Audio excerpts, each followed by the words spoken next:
Welcome, everybody. I'm so glad you're here. Welcome to PTP. We've only just begun. No, I'm not going to break out in song. I was thinking about it. We are here today with Kevin Salvage, Stephen Holmes from Leader at Gerard Phillips, and Ryan Morris from Arista. And this is all about PTP. I'm so glad you're here. Over to you, Kevin. Cindy, thank you once again for the introduction. And Steve, it's good to see you again.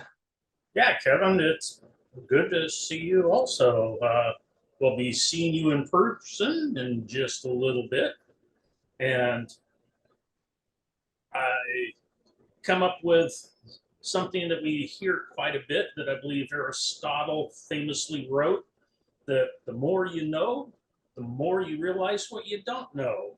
And that's never been more true than when we're just getting into PTP and a lot of the little nuances, because there's so much involved in getting it through the network, getting it through clean. But once you do it right and get the setup, it actually runs very nicely and very smoothly. So with broadcast profiles still relatively new and with all the new standards come along, we're going to take a look at some of the best practices. And we've got some of the best people in the industry to help us out here. Kevin? We certainly have. So I'd like to introduce, we have Gerard and Ryan from Arista. Thank you for joining us. Thank you very much for inviting us. Thank you, very much. Yeah. Is it worth ourselves giving ourselves a little introduction before we get going? Please do, for those who are not familiar with you. Cool. Okay, so Gerard Phillips, I'm a systems engineer at Arista. I joined Arista about 6 years ago. I joined from what was Snell, Snell Advanced Media at the time. So I've been at Snell and Wilcox, Snell, Sam, all those companies. I've been at those guys for about 22 years. So I'm a broadcast guy, and I kind of realized that IP was the way forward. And I also realized I was never going to learn enough if I stayed at a broadcast company. So I kind of jumped the fence. I spent a lot of time at the JTM Interops. I really enjoyed those. I spent a lot of time sat next to Robert Welsh. Big shout out to Robert, who helped to, kind of cement some of my understanding of how all this stuff worked. And I realized that that these Arista guys seem to know what they're talking about, and I might learn some more IP when I joined Arista. So I joined and then discovered, great quote, Steve, I suddenly realized how little I actually understood about IP. And so I have spent 6 years becoming a lot more familiar with multicast and PTP. And you're absolutely right. If you build these things properly, they work very well. But there's I like to say it's not rocket science, but you do need to kind of build on the best practices and the lessons learned. So that's kind of what I'm here to try and help with. Thanks. Ryan Morris here. Ryan Morris here, systems engineer at Arista, obviously.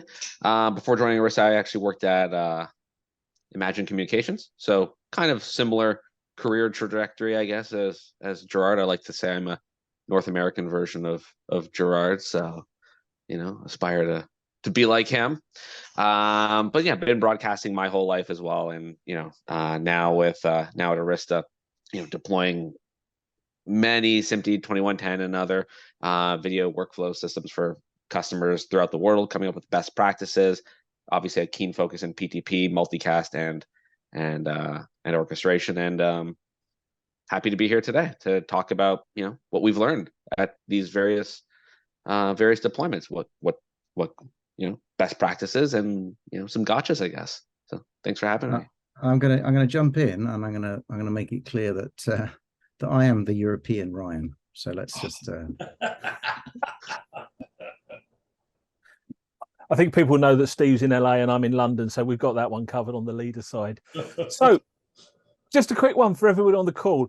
If you're brand new to PTP, you can stay tuned, but this session is going to assume that you've got a fairly basic understanding of it, and we're not going to go into the basic terminology and what they are. We're going to assume you know that. As I said, you're more than welcome to stay, but we have a lot of information that is available on our YouTube channels, and we can point you to that at the end. So, without further delay, I'm going to get the ball rolling. And what better place to start than the question we get asked by a lot of customers: I need to expand my network. PTP is working. Why do I need a PTP aware switch when I continue to build this? It's working. So, Gerard, I'm right. I think you're probably the best place to start on PTP aware switches. Yeah, so I'll start with this one then. So that's a really great question, right? I mean, people have been building AES 67 Dante Ravenna networks for a long time. You know, the kind of precursors to 2110, the move to IP for video was the move to IP for audio, and that's been around for 10 years, maybe longer, 15 years, who knows? And PTP has been a key part of that protocol stack ever since inception. And most of those audio networks are built on switches without PTP awareness, whether that's PTP version 1 or version 2. We'll cover that later, I think. But yeah, there's a great question there. Why do we need PTP in a 2110 environment? And I guess if you look back at some of the earliest deployments, they didn't have PTP in the network. They had PTP in the network, but they didn't have a PTP aware switch in the network. So some of the earliest systems I built were for a Timeline TV. I helped build their truck, their first UK truck, and that had a big 7500 chassis in it, 7504 I think it was, lots of endpoints, and it was before we released PTP boundary clock for that series of switches, and they had no PTP aware switch, and it worked perfectly fine, and it worked perfectly fine because it was a single hop, because the scale wasn't huge and because the number of endpoints weren't huge. So when you start to need PTP is pretty much when the scale starts to grow a little bit, and when you're starting to push towards having the most performance you can get out of your network. There's a really interesting chicken and egg thing here, I would say.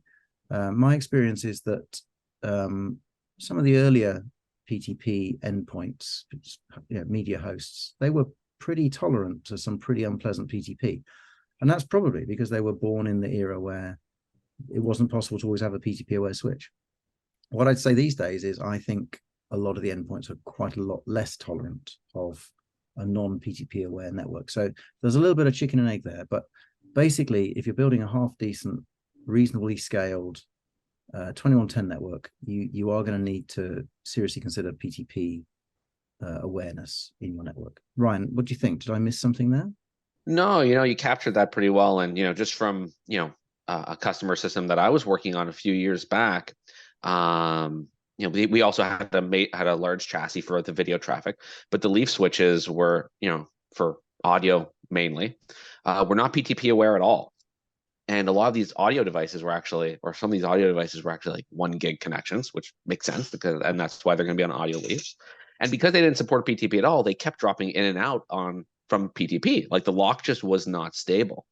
So we ended up having to actually waste 100 gig interfaces on our chassis to connect these 1 gig audio devices, because the chassis was operating as a boundary clock and it provided the proper PTP timing to all these audio devices.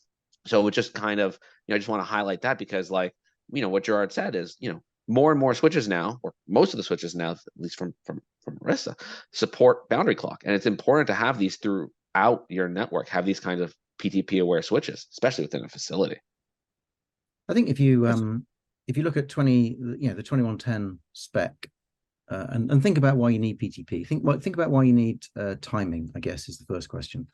And it's we kind of get a little bit het up about lip sync and things like that, but the requirements for lip sync are pretty loose in terms of nanoseconds. Where it becomes really important is when you're talking about kind of audio, multi-channel audio, kind of stereo or 5.1 or even beyond that, right? The AES recommendation is that you have a clocking accuracy of, I think it's 1/10 of a sample, maybe 1/5 of a sample, but if you do the maths, it's the plus or minus 500, pretty much plus or minus 500 nanoseconds, plus or minus a microsecond. It's the numbers that were originally in the 2059-2 spec, which I think have been taken out now. But in order to achieve kind of plus or minus 500 nanoseconds or plus or minus even a microsecond, you do now have to start building a network that is PTP aware.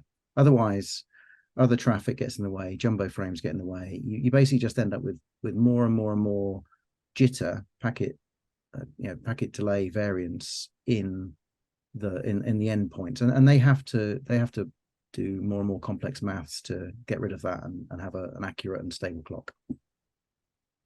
I think also we're getting to the point where we're getting enough endpoints where if you didn't have a PTP aware switch, you could overwhelm the grandmaster from the traffic perspective. It can only handle itself so many endpoints. And to be able to multiply those number of endpoints, you have to have boundary clocks. Well, no, yeah, sure. And now you're kind of into the conversation about whether it's boundary clocks or transparent clocks. And both do a great job of providing good timing accuracy and delivery. Boundary clocks are always our preference because they do a bunch of other things. They give you a whole load of tools to kind of give you security. They give you a lot of monitoring, a lot of visibility of what's going on, and exactly what you've just said there. Really, they because each boundary clock is essentially I think of a boundary clock as like a reclocking system. It's a genlocking system. It genlocks itself to the upstream clock, and then it delivers that new clock to the downstream devices. And so it allows you to decouple the number of hosts that you need to get PTP to in a large system, certainly a leaf and spine system. So those grandmasters, often grandmasters are limited in the number of software cycles they've got to deliver PTP. And so if you can offload some of that and scale some of that up with a boundary clock, you're in a really good place. Yeah, it's a good point. And how often do you guys see that, like, different endpoints require different timing rates, different messaging rates? I see some that require message rate of, AES67 rates, others with 2059 too. And, that's another advantage, I think, of a boundary clock, is that on a per port basis, you can specify what the actual messaging rates will be. Whereas you probably cannot do that on a transparent clock. You would need possibly multiple GMs. I don't know how was this dealt with actually before boundary clocks. Was it multiple GMs? I don't actually know. No, I think it was everybody had to go to whatever the grandmaster was putting out and suck it up and make it work. And the other scale issue is a kind of a peer scale issue. So we just talked about kind of a grandmaster scale issue. Now we can talk about a peer scale issue, and that is in a non-PTP aware network or a transparent clock network. Then you all know about management messages, right? So management messages, the TLVs that come from the grandmaster in 2059, they're kind of in there to say what's the frame rate, what's the jam lock time, all that sort of stuff, right? And 2059-1, probably, I can't remember which one it is. One of them, the profile specifies that management messages should not be acknowledged using a multicast acknowledge.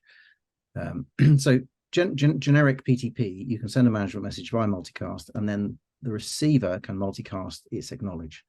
It's a slightly strange thing to do, because the problem is you potentially then have all of the endpoints that receive that acknowledging the acknowledge. You potentially end up in a broadcast storm of management messages. And so 2059 says, no, you can send management messages, you can send them as multicast, you can send them as unicast, but you must respond. If you're going to acknowledge them, you must acknowledge as a unicast response back. So you've got kind of two things in here. You've got this, if you can break some of these loops and prevent some of this kind of endpoints sending messages that end up being repeated, you can start to scale things further. I guess the other one is delay requests. So if you are sending a delay request as a multicast message, that's going to everybody else in your same network. So if you're looking at transparent clock or looking at a non-PTP aware network, and all your endpoints are doing delay requests as multicast, then they'll get delivered to everybody. So all of a sudden, your microphone with a small CPU is having to deal with hundreds or thousands of delay requests that are not for it, that they're supposed to go back to the GM. And so boundary clocks is a great way of dealing with that, because the boundary clock what does it do? It terminates the conversation. So the delay requests will go to the port that the host is on, and it will be dealt with at that point. It won't go any further. So whilst we say one of the best practices is to make sure that your endpoints are in hybrid mode, i.e. they're expecting multicast syncs, multicast announces, but they do unicast delay requests. An easy way to enforce that is to use boundary clocks everywhere. Excellent. There we are. We've started getting into the terminology already. Yeah. So So is this the point where we touch on? I mean, we've sort of gone it there that there are different versions of PTP. yes, I was just going to ask. So I know people talk about different things and get a little confused when we start talking about audio and Dante and other things, and they don't realize that there are different versions of PTP. So could you take just a real quick second and just kind of touch on that? So PTP is unbelievably flexible. You'll have come across things called profiles. That's kind of not really what we're trying to talk about here, if you like. The PTP that we are using, that is mandated by 2110 or 2059, the PTP that is mandated by 2059 is actually PTP version 2. So you'll see it as PTP v2, or you see it as 1588, 2008, 2019, whatever version it happens to be. And the thing is, there was a version 1, and there still is a version 1. The version 1 is pretty much deprecated, but it is still used by, can still be used by a number of AV protocols. So we often, where I most often see it is kind of in the kind of Dante and Ravenna sort of world. So the thing that we need to be careful of is that when we talk about PTP aware switches, we're generally talking about a PTP version 2 aware switch, because version 1 is deprecated. There's very little support elsewhere, and so if you have got to deal with a kind of a mixed environment of version 1 and version 2, and they're not backwards compatible. I mean, they use the same multicast group, but the packet structures are just completely different and non-compatible. And so if you end up needing to kind of mix these two, you can do it. You need to take a bit of care. So you'll typically find it with audio. Often those devices can be configured to use PTP version 2, and if you can do that, that's better, because that allows you to kind of share the same timing planes with all the video devices and the AES67 devices that are in the 2110 environment. But if you are entirely, if you are forced to have a PTP version 1 environment, then have a look to see whether your PTP aware switches can deal with both PTP version 2 and PTP version 1. Arista switches I can speak about, others I don't know so much. The Arista switches typically have got a capability to forward PTP version 1 through a PTP version 2 enabled port. So you can mix the two together. You can deliver them through the same network. You would obviously have to have two GMs, a PTP version 1 GM and a PTP version 2 GM. Now, can the GMs deal with getting, because they're all the same multicast group, so can they deal with getting lots of different sets of PTP version 1 and version 2? I don't know, but I guess at least the switches can typically be configured to operate with knowledge of version 1 and version 2. But if you can avoid it, please do. And Gerard, sorry, PTP version 1 is just regular multicast as well at this point, right? It is not like the CPU messages like on a boundary clock, for example, just straight up multicast. It'll be treated, within a PTP version 1 forwarding network, it'll just be treated as regular multicast. So you've got to build a regular multicast network. You've got to deal with having a random selection of 2240, 129 flows, some of which could be version 2, some could be version 1. So yeah, it's probably worth avoiding if you can. But obviously we have learned a lesson with the latest version 2.1 that is backwards compatible with version 2. Yes, and 2.1 brings with it quite a lot of good stuff. I don't think much of it has been kind of transported through into into the 2110 world, but it brings the ability to kind of bolt security in multiple different masters, giving you the ability to kind of vote for best clocks. What else does it give you? It fixes, there's some extra TLVs and things that are available that will make some of the 2110 TLVs or 2059 TLVs a little bit easier to operate. So I think it's definitely worth keeping an eye on 2.1, yes. Hopefully everybody's keeping up with us so far. So let's move on to a subject that never ceases to cause confusion and panic. Best master clock algorithm. What is a very simple algorithm, providing you understand the basics of it. But it's still fascinating as obviously leader and manufacturer of a product that creates it, can act as a grandmaster, but also monitor the system to see there's some fairly simple gotchas out there that can absolutely floor your system. So I think we should take a look at a couple of those now. And I think the first one to start with is talking about priority one. And Steve, this is something that I know is a favorite subject of yours, isn't it, this one, and how people set this up? Yes, definitely. The biggest thing I've seen on priority one is people try to segregate their network by making different GMs, different priority ones. And then they turn around and do their BMCA testing by yanking the fiber out. And that will switch every time correctly. But once they put the system in use and you end up losing, let's say, your GPS antenna, so you no longer have lock to the satellite network, your clock class is going to change. And if you notice, the clock class sits between priority one and priority two. And when you have the clock class change to saying you're no longer GPS locked, it should walk over to the second grandmaster in waiting that has GPS, and it will not if priority one on the first grandmaster is a lower number. And you don't find that out until something catastrophic happens in your network and you end up on somebody who's still not GPS locked when you've got a second SPG that is locked to GPS and it won't walk over to it. So that's one of the biggest things that I've seen in that. The whole priority was set up that if you lose GPS, you still should lock to the unit that has GPS, and you should seamlessly walk over to it. And you will not if your priority ones are not the same number.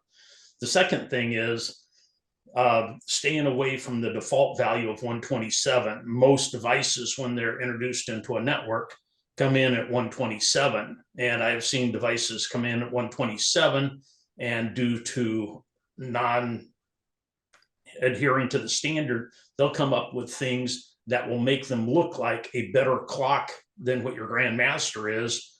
And there'll be a rogue clock and they'll take over your network. So the best thing is get away from that. We say that you should use a very low number. Arista's got a nice practice where they like to lay out the network, and Gerard and Ryan will talk about their suggestion for all the values, but it's number one to get away from 127. You know, we've seen this as well where various, especially boundary clock switches, if you haven't designed the system correctly, they can take over as the grandmaster. Yet you've got a perfectly good PTP generator connected to GPS that's sort of sitting there idly because the way you set up the priorities. And I know you guys have ways of enabling or disabling that, don't you, Joe and Ryan, within your architecture? Yeah, so like, we have ways, of course, of setting up various priority ones and priority twos on our, on each of the local switches, assuming that they're boundary clocks. We have ways of enforcing that a specific endpoint can never become a GM by using a command called PTP role master. And, we typically always, we typically have, a topology that looks very similar to something like this, where you have your GPSs at the top with the highest P1s, and then we use a tiered approach. Like every tier below down has like a consistent P1, for example. So like, you know, if your GPSs were P1 of 1 and both of them had a P1 of 1, and then P2 may, for the first one might be 2, and then the next one 3 or something like that, and then the you know, the next tier below will have a P1 of 10 and different P2 values going across, and then the other ones will have a P1 of 20, like this drawing here is showing now. You know, this is typically what we use. So we like the BMCA to be pretty deterministic, and we don't want any of the switches to become GMs, obviously, unless temporarily during a, you know, DMCA action, when a switch might be in holdover mode, or if God forbid you lose all of your GMs all at the same time. But you know, the other thing that we very much recommend is having a topology that looks similar to this, from the perspective of ensuring that all of your switches will be locked to the same GM.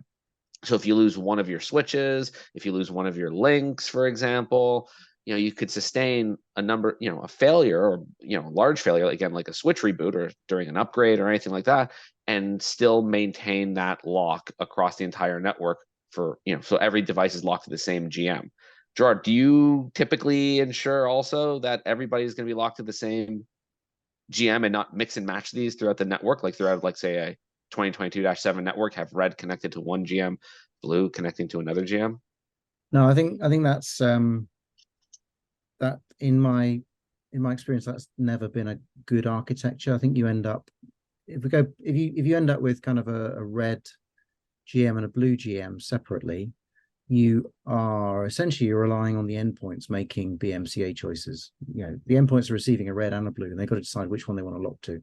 And there's nothing in the PTP standard that says an ordinary clock receiving, well, an endpoint that's receiving 2 clocks is actually 2 ordinary clocks. There's nothing in the standard that tells a vendor that they should perform BMCA and they should choose the best clock. You'll find that they do whatever they feel like doing.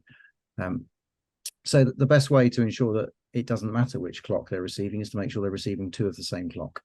So my, like, 100% super strong recommendation would always be to do what you described earlier on. Have a pair of GMs, or 4, or as many as you like, and make sure that you are delivering the same clock to everybody. I think what's worth talking about is that people are sometimes a bit confused by how BMCA works. Sometimes people think that it's that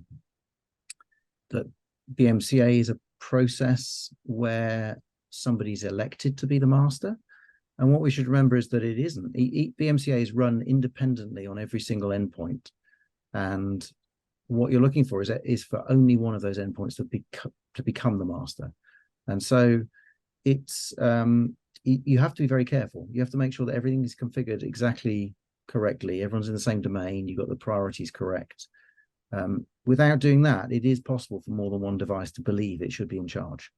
And that's typically what's happening when Steve was talking about, you know, you add a new device, it's got a funny P1, it thinks it's in the same domain as everyone else. It's got, you know, somebody's put 0 in it because they were in the lab, and suddenly it's in charge. So as you mentioned earlier, the PTP role master helps to prevent that. Another good reason for boundary clocks. But yeah, you kind of, it is worth in your lab. It's worth having a lab, and it's worth in your lab doing some BMCA testing. You mentioned, Ryan, that you know, we never want to see the switches be the GMs, and that is true.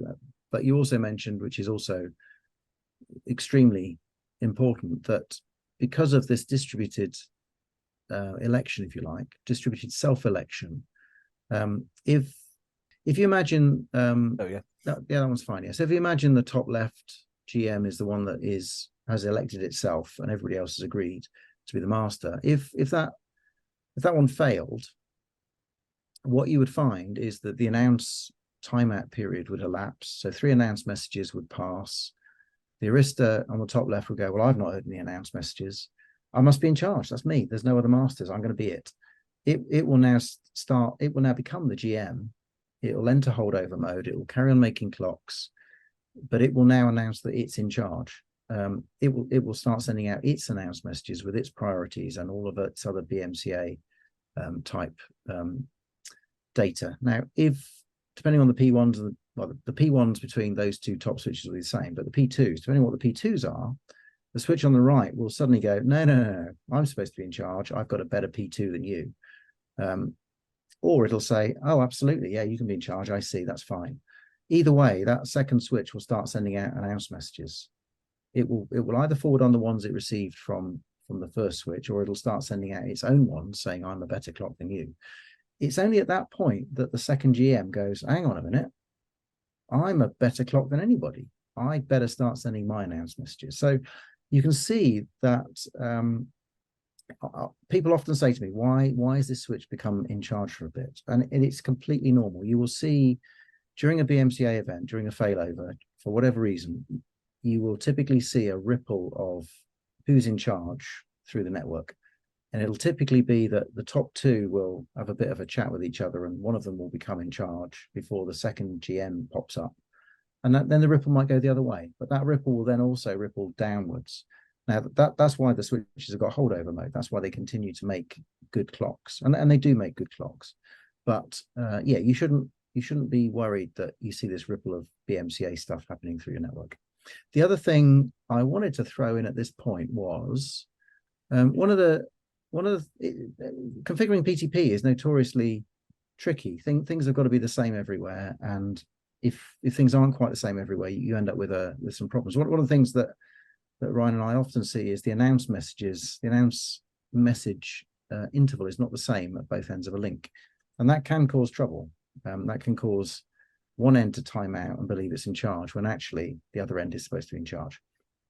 So one of the things to think about is whether you can kind of move towards a model where you automate the provisioning of your network. And a really good example is if you automate the provisioning of a network using something like Ansible, or you know, we have a set of collections that sit on top of Ansible.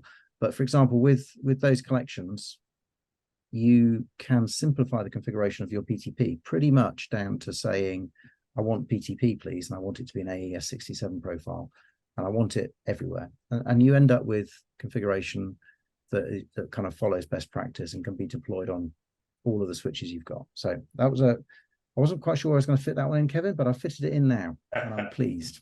I just want to jump in for a real quick, just to ease people's minds.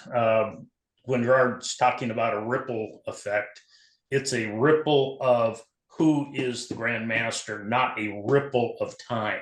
Everybody's putting out the same time.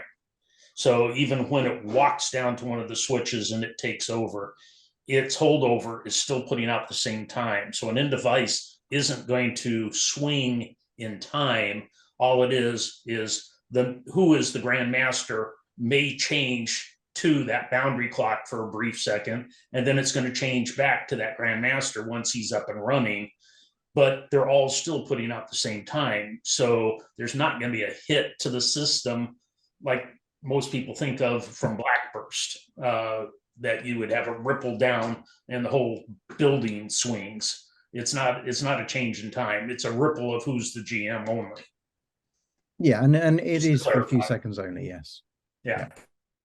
I mean, and the great thing is that with the Leader and Fabrics test and measurement products, you actually get in the event log, you can have it set up to identify when the grandmaster changes. So you can see the grandmasters, and this is a pretty good way also with the addresses that come up, that you can figure out which device has come up. So if you start to see a string, you can Google them. They'll come up with who the manufacturers are. So you'll see who the Leader ones are, the Arista ones are.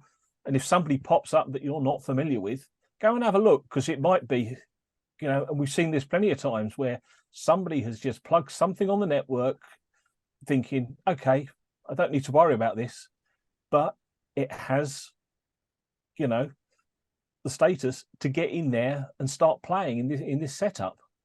So I see a question monitoring those. I was going to say, I see a question in the feed, which I'll just answer very quickly. So what is the benefit of forcing speed and duplex on a port that faces the clock? So yeah, I've had that question a couple of times recently. I think it's a personal preference. My personal preference is to lock automatic things down if you don't need the automatic thing. So if you've got a GM that's 1 gig and you've got a port that could be 1 gig, 10 gig, 100 meg, 10 meg, single Gplex, dual, I would bolt it down and say it's a 1 gig link. It's a bit more config, but if you change the GM to be something else, you have to change it, but it kind of reduces one axis of possible error, in my opinion. But that may not be the way you like to build your network, so feel free Well, to change that. auto negotiation is a good thing, but it doesn't always work either. Especially when you're talking about getting down to 1 gig. Not everybody auto negotiates down there the same, and devices may not. So like you said, locking it, you don't have to worry about that getting in the middle and getting confused and the two devices not really talking to each other, just because, and I've seen it change in the middle. Yeah, it started working, but something happened and all of a sudden auto negotiation just went out the window. And in a steady state, you should be fine. But for example, rebooting a switch or rebooting a device, you're just giving everything a bit more leeway to not necessarily finish what you want it to be. My preference is to lock things down. So we've talked about PTP in a kind of very simple local area network. We're now starting to see more of our customers taking advantage of IP, looking at remote production, where they're going to bring all of these signals from a venue back to a production center, which may then be remote from the broadcast center and the playout center and that. And the question we then frequently get asked is, how do we synchronize? How do we use PTP over a wide area network? Yeah, I get asked that question actually quite a bit too lately. And, one of my first responses is really, unfortunately, is asking another question. Is what is the connectivity between the sites? And not just like what is the connectivity, but also like not just what kind of links, but what is actually going to be connecting those links. We've talked about the importance of having PTP aware switches. Well, not every switch is going to be PTP aware. And what is the connectivity from site A to site B? Is it going to be going through just exclusively like dark fiber? Like if so, that's fantastic. We can probably rely on the PTP algorithm to do its job and lock those sites together. But or is it going through an MPLS network, or is it going through a bunch of devices that are not PTP aware that will increase the amount of jitter between these networks that might cause there to be difficulties in timing video between the different sites? If that's the answer, then typically what I end up recommending is having different GMs at each of the different sites, so that site 1 will lock to one GM, site 2 will lock to another GM if need be. Preferably, obviously I'm sure everyone would rather just have everybody locked to the same GM, but again, if it's not going to be dark fiber, if you don't know what those links are going to do to the PTP packets, that could be very dangerous, especially if this is carrying live video traffic. It can just be it can be dangerous, and going with the wrong model can obviously cause downtime. Yeah, well, we are talking about GPS locking, so the two sites having two different grandmasters will not have a time difference. I mean, the time difference is in the single digit, most likely nanosecond range. I mean, it's incredibly accurate. It's not like the old days of Blackburst, where locking two to something may have a phase difference between the two. With GPS lock and PTP, it's got the lock accuracy of GPS, and so we're down in the nanosecond range. So the second site is going to be absolutely locked to the first site. I mean, I think one of the challenges we're now seeing with more of the OB companies and that, especially at a lot of these new sporting venues, where the truck compound is underground. It's under the stadium. And, they don't have access, they've got to put together something to get GPS. Now, obviously with, devices, once they've locked, they stay in sync, and, for the 7-8 hours of production, they'll be fine. So I think we're starting to see quite a few things. I think we're starting to see facilities like stadiums delivering infrastructure. So quite often they're starting to build infrastructure themselves to allow people to plug cameras in and to deliver PTP to people. So I think we'll see more of that. So I think the OB truck underground is going to become less of a problem. I think we're also starting to see OB truck vendors working with each other to share services like PTP. I think one of the big things to remember, I think, is GMs are relatively cheap compared to all the other bits and bobs in your network. And the reliability of your PTP is unbelievably important. And so you should even think of these as failure domains. If I lose my OB truck, do I want that potentially to take out my broadcast center? Or if I lose the link from my broadcast center, do I want to take out my OB truck? I think as we're seeing bigger and bigger systems, we're seeing more and more people paying more and more attention. And I really like this path to segmenting their networks and segmenting the failure domains into things that will enable their businesses to continue to operate. As these things get bigger, we will have failures. And what we need to do is make sure those failures don't propagate through to a very large scale. So in this drawing here, you could argue that you need to get the OB van a PTP feed, possibly if it's underground. But if you've got two facilities in two separate cities, I wouldn't be trying to save the money on GMs. I'd be delivering GMs to both of those facilities. So we've talked about PTP. This is the next challenge, is actually monitoring it. What's going on? We've got two companies here. We both have products that can keep an eye on this and can log what's going on. So Steve, do you want to quickly jump in here about the kind of things that people should be looking for when it comes to monitoring PTP? Because obviously most of the time it's just chugging along in the background. Yeah. So one of the nice things is where we're monitoring is at the endpoint with everything going on. So one of the things that we have the ability to do is actually look at the amount of delay time that's going through the network. And PTP mandates that the delay from the grandmaster, whatever is giving that to you, if it's a boundary clock or actually all the way back to the grandmaster, to the end device, and from the end device back to the grandmaster, that delay time be equal. And one of the things that can happen, and this is a chart actually graphing that delay time in both directions. So you can look at T2 minus T1, which is from the clock source down to the receiver, and T4 minus T3 is from the receiver back to the clock source, and verify that, yes, they are within very close microsecond range of each other.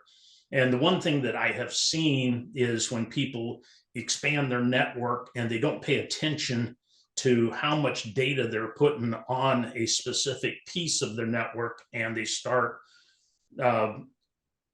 running into issues where they're actually starting to get too much traffic on a specific piece, on a port or on a specific piece of their network, you'll actually see the T2 minus T1 time start to increase. Or we've had devices that get in and start spiking this to where you're going to have issues with lock because you're getting huge timing spikes.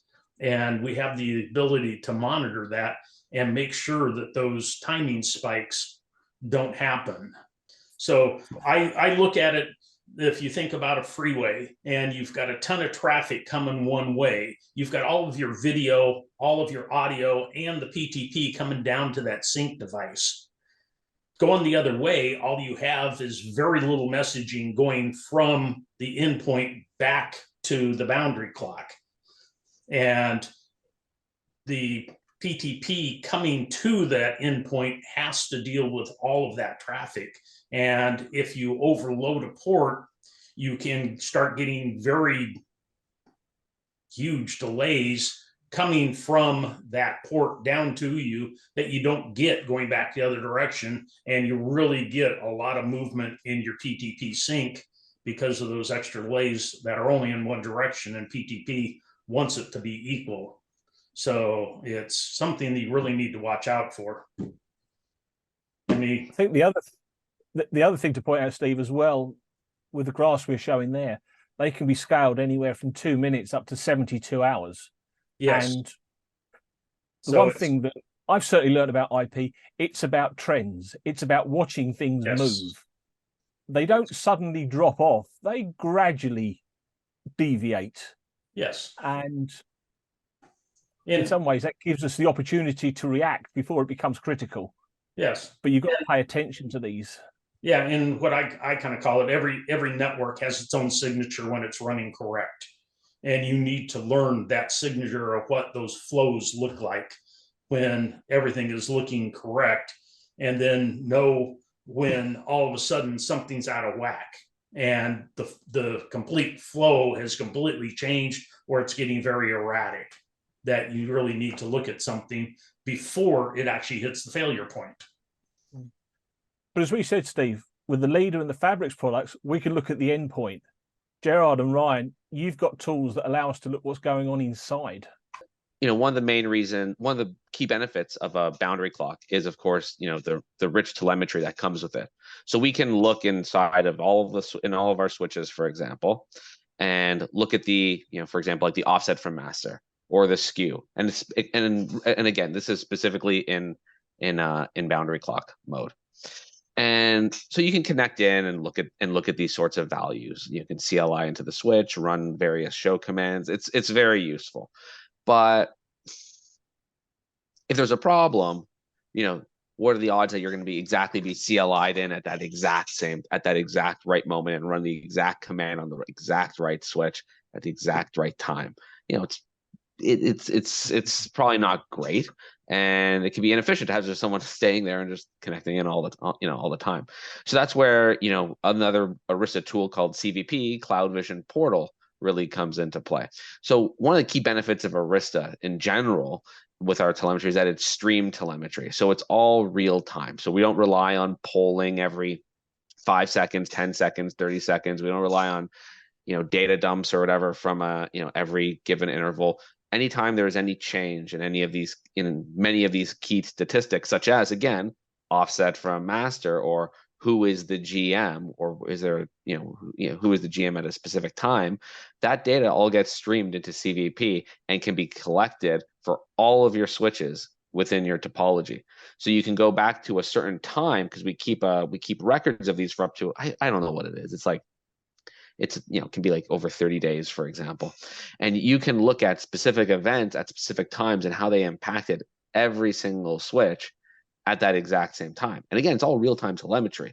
So you can see what the offset from master is at all of the switches at all of the same time, or who the GM is. So it's incredibly valuable to kind of be able to collect all this data for your entire topology and look inside the switch. So you have a leader who can look at specific endpoints, and then you have Arista products, Arista solutions that can look inside the network at all periods of time as well. And you can do a lot of other really cool things, like programming your own kind of like some, almost like your own logging mechanisms within CVP. Gerard, are you able to describe some of that? Some of the other cool features you can use within CVP? Yeah, you can connect CVP to external channels, so Slack or Google Hangouts or whatever. Send emails and stuff. So you can have it send you messages when there are events. You can configure the events to be, so some of the events would be grandmaster change or offset from master above a certain number. So these are all great things to kind of mean that you don't have to keep staring at the screen all the time. I think it's I want to just jump back to Steve's car drawing, actually, because your car drawing is a very interesting drawing, but of course it's entirely fixed by a boundary clock. Certainly in Arista world, it's entirely fixed by a boundary clock, because the traffic you see on the left-hand highway, the really busy highway, that's the data plane traffic, and that goes to the ASIC. The PTP cars, I don't know, the red ones, on both sides of the carriageway, they go directly to the control plane, and they're like a second lane. They don't have to bother with that other data plane lane. They just go straight to and from the CPU. So I like the story there. It's very it's certainly very true in a non-PTP aware network, but in a boundary clock network, and actually I think in a transparent network you wouldn't need to worry about that. But on the monitoring point, I think my key message would be, don't leave the monitoring as a second, don't leave it as a second thought. Consider it up front, because it's absolutely vital. Thank you. I'm conscious that we're now heading up towards the top of the hour. We've been talking. Cindy, Fallon, and Catherine, I think we've got some questions, haven't we, that we've been trying to answer as we go through. So Kevin, there was actually a really good question written earlier that I was hoping that we'd be able to get to. So I'm very happy that we can. So for like an OB truck environment where they may not have access to GPS, so that I guess maybe they're underground, and you're gonna want to have multiple GMs within the truck. What do you guys recommend for keeping those GMs in sync, because they're going to be providing PTP to the network, but there's no GPS attached to them? So how do you keep them in sync? Well, that comes down to, having a little bit of a tiered, where you can have one clock master at the top, and it provides the sync to your two grandmasters. And that way they both get a common sync point.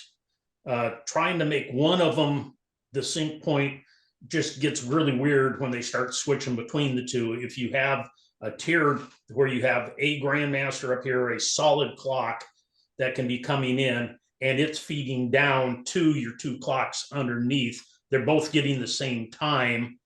And now they do the BCMA between the two of them, and they're running off of the same clock source, which in a normal SPG, video SPG, regardless pretty much of the manufacturer, it is going to be a crystal controlled or an oven controlled crystal, which is going to have a very precise frequency. It isn't going to drift.